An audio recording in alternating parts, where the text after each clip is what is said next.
প্রিয় ঢাকাবাসী, আমরা দেখাচ্ছি ঢাকা মাওয়া এক্সপ্রেস। আমরা বলছি travelpost24.com থেকে। আপনারা দেখতে পাচ্ছেন ঢাকা মাওয়া এক্সপ্রেসের জাতির পিতা বঙ্গবন্ধু শেখ মুজিবুর রহমান যেই রোডটি রয়েছে সেই রোডটি আমরা দেখাচ্ছি আপনাদেরকে। আসলে এটি দক্ষিণবঙ্গের মানুষের জন্য একটি গর্বের বিষয় এবং ঢাকা থেকে বরিশাল পর্যন্ত মাত্র 3 ঘন্টায় যাতায়াত করতে পারে, যেখানে বরিশাল যেতে 10 ঘন্টা সময় লাগতো এবং যেখানে খুব সহজে এখান থেকে যাতায়াত করতে পারে। দেখেন যেটি হচ্ছে ঢাকা মাওয়া এক্সপ্রেস যেই রোডটি, সেই রোডের উপরে প্রত্যেকটি প্রায় জায়গায় এরকম এলিভেটেড এক্সপ্রেসের উপরে ইলিশ দিয়ে, জাতীয় ইলিশ এইভাবে নৌকা বানানো রয়েছে এবং সেই রাস্তাগুলো এইভাবে সাজানো রয়েছে।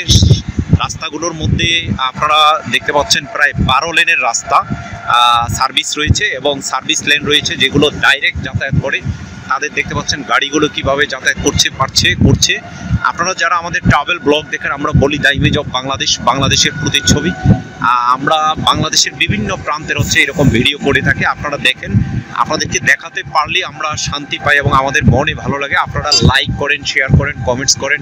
আপনাদের লাইক, শেয়ার, কমেন্টসের মাধ্যমে আমরা বাংলাদেশকে তুলে ধরে এগিয়ে যাচ্ছে বাংলাদেশ। আমরা এইভাবে এগিয়ে যাওয়াকে আমরা সাধুবাদ জানাচ্ছি।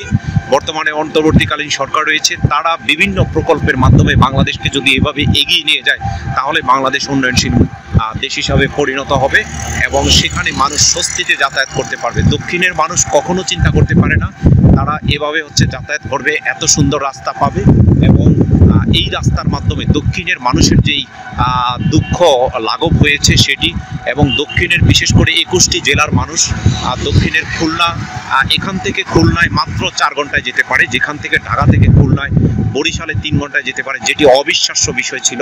এবং ঢাকা থেকে কুয়াকাটা মাত্র 4 থেকে 5 ঘন্টার মধ্যে ঢাকা থেকে কুয়াকাটা যেতে পারে। এত সুন্দর রাস্তা এবং রাস্তার মধ্যে ডিভাইডার রয়েছে এবং সার্ভিস লেন রয়েছে। এখানে আপনারা যে ফুলের বাগান দেখতে পাচ্ছেন সেগুলো দেখাচ্ছি আপনাদেরকে।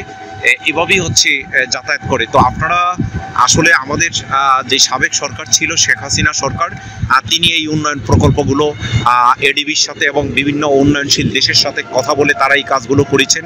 আমরা বলবো যে সরকারই আসুক, তারা যাতে দেশের উন্নয়নে, দশের উন্নয়নে কাজগুলো করে যায়, তাহলে বাংলাদেশ এগিয়ে যাবে। আপনারা দেখতে পাচ্ছেন বিআরটিসি বাস 100 কিলোমিটার কিংবা 80 কিলোমিটার গতিতে এবং গোল্ডেন লাইন সহ বিভিন্ন বাস তারা যাতায়াত করছে, আমরা সেগুলো দেখাচ্ছি। আপনারা এইভাবেই ঢাকার কখনো কল্পনা করতে পারেনি কেরানীগঞ্জবাসী এত সুন্দর রাস্তা পাবে।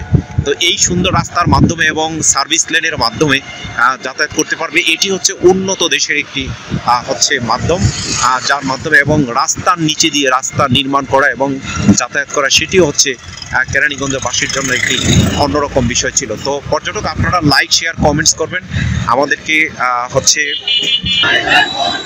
পর্যটক আমরা যাচ্ছি সেই আপনারা আমাদের ভিডিওতে লাইক, শেয়ার, কমেন্টস করবেন। আমরা এই পর্যন্ত আপনাদেরকে দেখিয়েছিলাম মাওয়া ভাঙা এক্সপ্রেস সেই রোডটি, আপনারা সাথে থাকবেন এবং এটি বিআরটি এর ভবন, সেটিও দেখাচ্ছি।